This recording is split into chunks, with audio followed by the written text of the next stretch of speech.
ವಿರಾಮದ ಬಳಿಕ ಜಾತಕ ಫಲ ವಿಶೇಷ ಕಾರ್ಯಕ್ರಮಕ್ಕೆ ಮತ್ತೊಮ್ಮೆ ಸ್ವಾಗತ. ಶಾಸ್ತ್ರಿಗಳೇ, ಇನ್ನುಳಿದ 6 ರಾಶಿಗಳ ಫಲಾಫಲ ಹೇಗಿದೆ ತಿಳಿಸ್ಕೊಡೋದಾದ್ರೆ? ಇನ್ನು ತುಲಾರಾಶಿಯವರಿಗೆ ಈ ದಿವಸ ತುಂಬ ಚೆನ್ನಾಗಿದೆ. ಬುದ್ಧಿಬಲವೂ ಇದೆ, ವೃತ್ತಿಯಲ್ಲಿ ಹೆಚ್ಚಿನ ಅನುಕೂಲ, ಲಾಭದಾಯಕ ದಿನ. ಔಷಧ ವ್ಯಾಪಾರಿಗಳಿಗೆ ಬಹಳ ವಿಶೇಷವಾಗಿದೆ, ಸರ್ಕಾರಿ ನೌಕರಿ ಅಥವಾ ರಾಜಕಾರಣಿಗಳಿಗೆ ಬಹಳ ವಿಶೇಷವಾಗಿದೆ, ತುಂಬ ಚೆನ್ನಾಗಿದೆ ಈ ದಿವಸ. ಆದರೆ ಹಣ, ಆಹಾರ ಇವೆರಡು ವಿಚಾರದಲ್ಲಿ ಸ್ವಲ್ಪ ಹುಷಾರಾಗಿರಬೇಕು. ಅನ್ನಪೂರ್ಣೇಶ್ವರಿ ಪ್ರಾರ್ಥನೆ ಮಾಡಿ, ಆಕೆ ಕೂಡ ಸರ್ವಮಂಗಲ ಮಾಂಗಲ್ಯ, ಸರ್ವಮಂಗಳೆಯಾಗಿರ್ತಕ್ಕಂಥ ಪಾರ್ವತಿಯಾಗಿದ್ದಾಳಲ್ಲ, ಹೀಗಾಗಿ ಆಕೆ ಪ್ರಾರ್ಥನೆಯಿಂದ ಅನುಕೂಲ ಆಗುತ್ತೆ. ಇನ್ನು ವೃಶ್ಚಿಕ ರಾಶಿಯವರಿಗೆ ನೋಡಿ, ದಿವಸ ಆರೋಗ್ಯ ವ್ಯತ್ಯಾಸ ಮಾಡ್ಕೊಳ್ತೀರಾ. ಬಂಧು ಹಾಗೂ ಮಿತ್ರರ ಸಹಕಾರ ತುಂಬ ಚೆನ್ನಾಗಿದೆ. ಈ ದಿವಸ ಪ್ರಯಾಣ ಸೌಖ್ಯತೆ, ಬಹಳ ಬೇಗ ನೀವು ಅಂದ್ಕೊಂಡು ಸಮಯಕ್ಕೆ ರೀಚ್ ಆಗ್ತಕ್ಕಂಥದ್ದು, ಯಾವುದೇ ಸಿಗ್ನಲ್ಗಳಿಲ್ಲ, ಯಾವುದೇ ಟೋಲಲ್ಲಿ ನಿಂತ್ಕೊಳ್ಳಿಲ್ಲ, ಈ ಥರದ್ದೊಂದು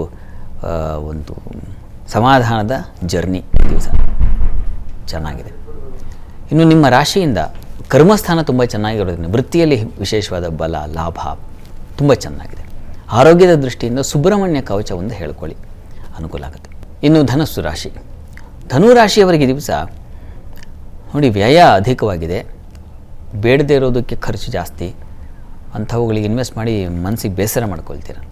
ಮತ್ತು ಈ ದಿವಸ ಸಹೋದರ ಸಹಕಾರ ಚೆನ್ನಾಗಿರ್ತದೆ, ಸೇವಕರಿಂದ ಅನುಕೂಲ ಉಂಟಾಗುತ್ತೆ.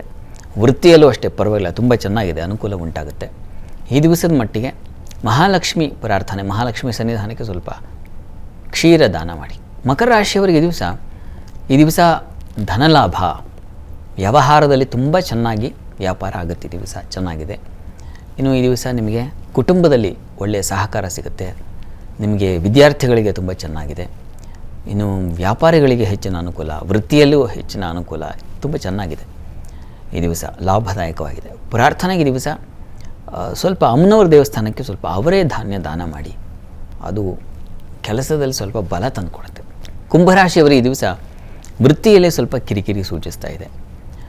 ಜೊತೆಗೆ ಈ ದಿವಸ ಸಂಗಾತಿಯ ಸಪೋರ್ಟ್, ಸಹಕಾರ, ಒಂದು ಸಾಮರಸ್ಯ, ಇದು ಪರವಾಗಿಲ್ಲ, ಅನುಕೂಲ ಇದೆ. ವ್ಯಾಪಾರಿಗಳಿಗೆ ಅನುಕೂಲ ಚೆನ್ನಾಗಿದೆ, ಆದರೆ ವೃತ್ತಿಯಲ್ಲಿ ಸ್ವಲ್ಪ ಕಿರಿಕಿರಿ ಇದೆ.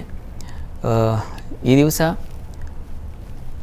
ಮಾನಸಿಕವಾಗಿ ಸ್ವಲ್ಪ ಕುಗ್ತೀರಾ, ಚಿಂತೆಗೊಳಗಾಗ್ತೀರಾ. ಇದಕ್ಕೆ ಸಲಹೆ ತಗೊಳ್ಳಿ, ಬಂಧು ಮಿತ್ರರ ಸಲಹೆ ತಗೊಳ್ಳಿ, ಅನುಕೂಲ ಆಗುತ್ತೆ. ಈ ದಿವಸ ನೀವು ಸುಬ್ರಹ್ಮಣ್ಯ ಪ್ರಾರ್ಥನೆ ಮಾಡ್ಕೊಳ್ಳಿ, ಸುಬ್ರಹ್ಮಣ್ಯ ಸನ್ನಿಧಾನಕ್ಕೆ ಸ್ವಲ್ಪ ಅವರೇ ಧಾನ್ಯ ದಾನ ಮಾಡಿ, ಅನುಕೂಲ ಆಗುತ್ತೆ. ಇನ್ನು ಮೀನರಾಶಿಯವರಿಗೆ ಈ ದಿವಸ ವೃತ್ತಿಯಲ್ಲಿ ನಿಮಗೆ ಅನುಕೂಲ ಇದೆ, ಸ್ತ್ರೀಯರಿಗೆ ಹೆಚ್ಚಿನ ವ್ಯಯ ಸೂಚಿಸ್ತಾ ಇದೆ. ಮಕ್ಕಳ ಸಲುವಾಗಿ, ಮಕ್ಕಳ ಶಾಲೆಯ ವಸ್ತುಗಳು ಮತ್ತೊಂದು ಇವುಗಳಿಗೆ ಅತ್ಯಧಿಕ ವ್ಯಯ ಆಗುತ್ತೆ, ಹೆಚ್ಚಿನ ಹೊರೆ ಆಗುತ್ತೆ. ಇನ್ನು ಈ ದಿವಸ ಸ್ವಲ್ಪ ಸಾಲದ ಬಾಧೆ ಸೂಚಿಸ್ತಾ ಇದೆ.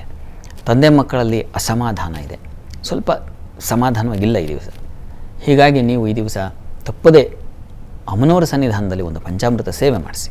ಈ ದಿವಸ 12 ರಾಶಿಗಳವರು, ರಾಶಿ ಗೊತ್ತಿಲ್ಲ ಅಂತಕ್ಕಂಥವ್ರು ಹೇಳಬಹುದಾದ ಮಂತ್ರ ಓಂ ದೇವಮಾತ್ರೇ ನಮಃ, ಈ ಮಂತ್ರ ಹೇಳ್ಕೊಳ್ಳಿ, ಅನುಕೂಲ ಆಗುತ್ತೆ.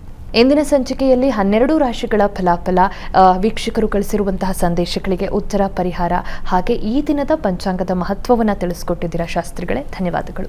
ಸರ್ವೇ ಜನಾಃ ಸುಖಿನೋ ಭವಂತು, ಸಮಸ್ತ ಸನ್ಮಂಗಳಾನಿ ಭವಂತು, ಎಲ್ಲರಿಗೂ ಶುಭವಾಗಲಿ.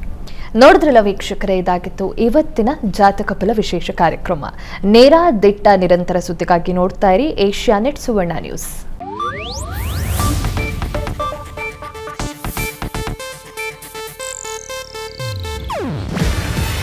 ಇದು ಏಷ್ಯಾನೆಟ್ ನ್ಯೂಸ್ ನೆಟ್ವರ್ಕ್ ಪ್ರಸ್ತುತಿ. ನೀವು ನೋಡ್ತಿದ್ದೀರಾ ಏಷ್ಯಾನೆಟ್ ಸುವರ್ಣ ನ್ಯೂಸ್.